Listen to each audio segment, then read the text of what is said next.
Hello बच्चों, let's read the question. The question says that name the electromagnetic radiation to which waves of wavelength in the range of 10 raised to power minus 2 meter belong.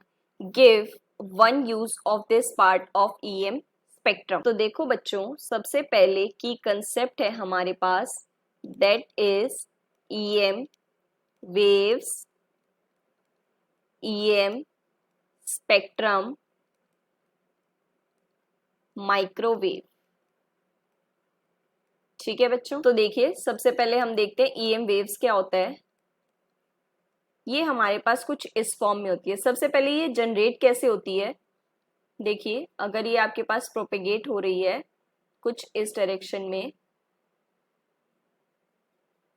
ठीक है बच्चों, ये है हमारे पास x axis, unit vector है आई cap, ये Y axis unit vector है जे cap, ये जेड एक्सिस यूनिट वेक्टर है के कैप।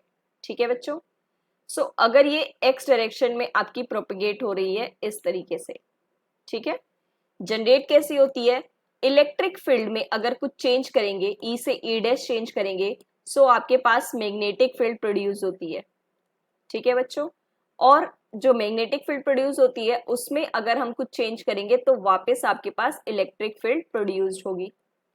ठीक है बच्चों, सो ये प्रोसेस अगर हम रिपीटेडली रिपीट करते रहेंगे, ठीक है बच्चों, सो क्या होगा, आपके पास वाइब्रेशंस होंगी इनकी वजह से। ठीक है बच्चों, ड्यू टू दीज फील्ड्स, सो इससे क्या होगा, आपके पास एक्सिलरेटेड चार्जेस प्रोड्यूस्ड होंगे जो कि आपकी ईएम वेव्स बनाएंगे। ठीक है बच्चों, सो अब देखो propagation vector that is K is equals to E cross B, ये हम कुछ इस तरीके से ड्राइव करते हैं। अगर ये आई कैप के अक्रॉस फ्लो कर रहा है, राइट, तो जे कैप क्रॉस के कैप होना चाहिए, क्योंकि ये तीनों आपस में क्या होते हैं, म्यूचुअली परपेंडिकुलर कोऑर्डिनेट एक्सिस की तरह। और कोऑर्डिनेट एक्सिस अगर आपका साइक्लिक ऑर्डर में चलता है तो आपके पास ये पॉजिटिव आता है, अदरवाइज अगर हम ऑर्डर रिवर्स कर देंगे तो ये वैल्यू नेगेटिव बन जाएगी। ठीक है बच्चों, सो इसका मतलब अगर हम के क्रॉस जे कैप करेंगे तो वो माइनस आई कैप हो जाएगा, तो ये हमारे पास नहीं अप्लाई होगा, राइट। सो इलेक्ट्रिक फील्ड आपके पास जे दैट इज इसके पैरेलल चलेगी, राइट, और ये के में मैग्नेटिक फील्ड दैट इज इसके पैरेलल चलेगी, that is magnetic field and that is electric field. Further ये वेव ऐसे जाएगी, तो अब ये नेगेटिव में जाएगी इलेक्ट्रिक फील्ड एंड पॉजिटिव में जाएगी, नेगेटिव में जाएगी again electric field, magnetic field sorry. ठीक है बच्चों, पहले ये नेगेटिव में थी इलेक्ट्रिक फील्ड, अब ये पॉजिटिव में जाएगी। ऐसे ही पहले ये पॉजिटिव में थी, अब ये नेगेटिव में जाएगी, क्योंकि आउटसाइड जो हमने ली है कोऑर्डिनेट एक्सिस की डायरेक्शन ये पॉजिटिव है। ठीक है बच्चों, सो इससे कंफ्यूज मत होना, ओके। इसको हम ऐसे भी कंसीडर कर सकते हैं, जो हमारे पास क्यूबॉइड है या फिर क्यूब रूम है जिसमें भी हम बैठे हैं, उसका आप कोऑर्डिनेट एक्सिस देखिए, राइट। हाइट जो है हमारी जेड के अक्रॉस ली है, लेंथ जो हमने ली है दैट इज एक्स के अक्रॉस ली है, और जो ब्रेड्थ ली है हमने वो वाई के अक्रॉस ली है। सो कुछ इस तरीके से है हमारे पास। ठीक है बच्चों, अब बात करते हैं अगर हम ईएम स्पेक्ट्रम की, तो ये क्या होता है हमारे पास, ये कंसिस्ट करता है हमारे पास दैट इज ईएम वेव्स जो कि 7 इन नंबर्स होती है। ठीक है बच्चों, फर्स्ट वन होती है हमारे पास radio wave, then microwave,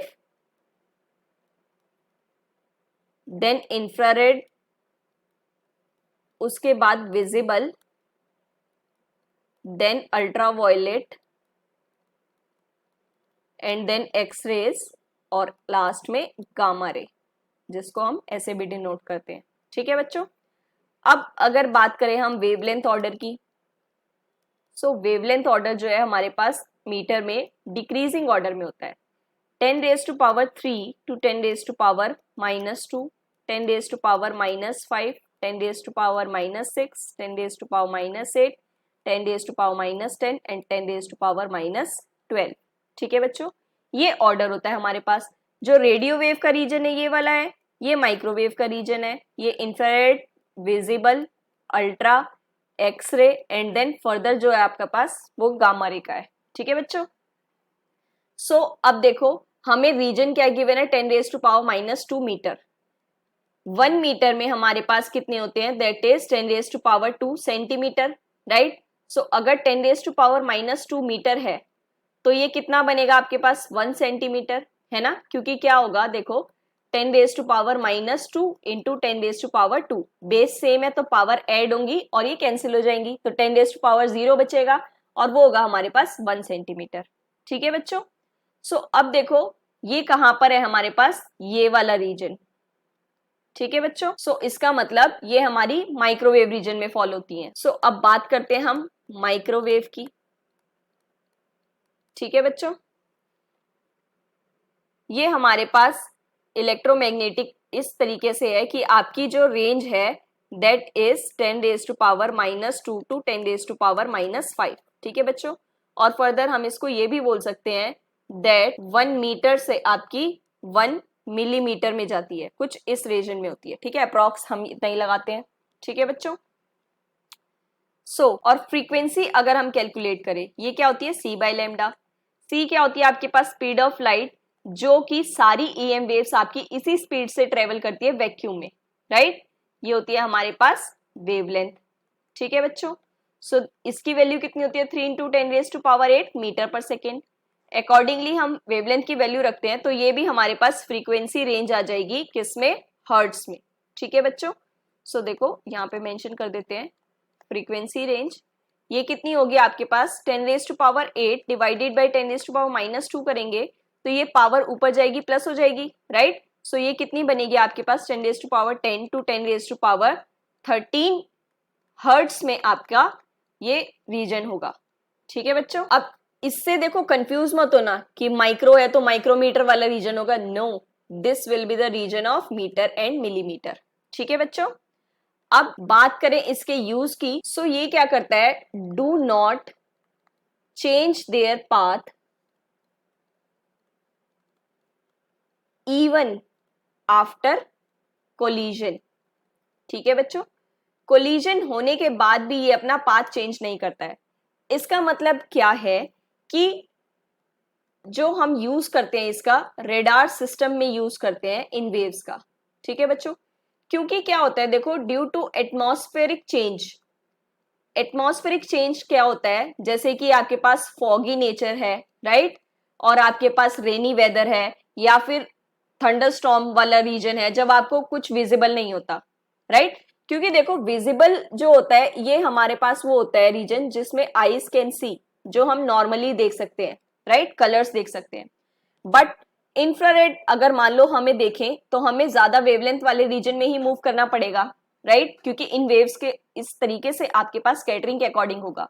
infrared में मूव करेंगे तो फॉगी नेचर के लिए तो हम इंफ्रारेड को यूज कर सकते हैं, बट थंडरस्टॉर्म, क्योंकि देखो जो हम रेडार सिस्टम्स है वो आपके एयरपोर्ट पर एरोप्लेन एयर में काम करता है, राइट। हमें इससे थोड़ी ज्यादा वेवलेंथ लेनी पड़ेगी and that would be microwave region. ठीक है बच्चों।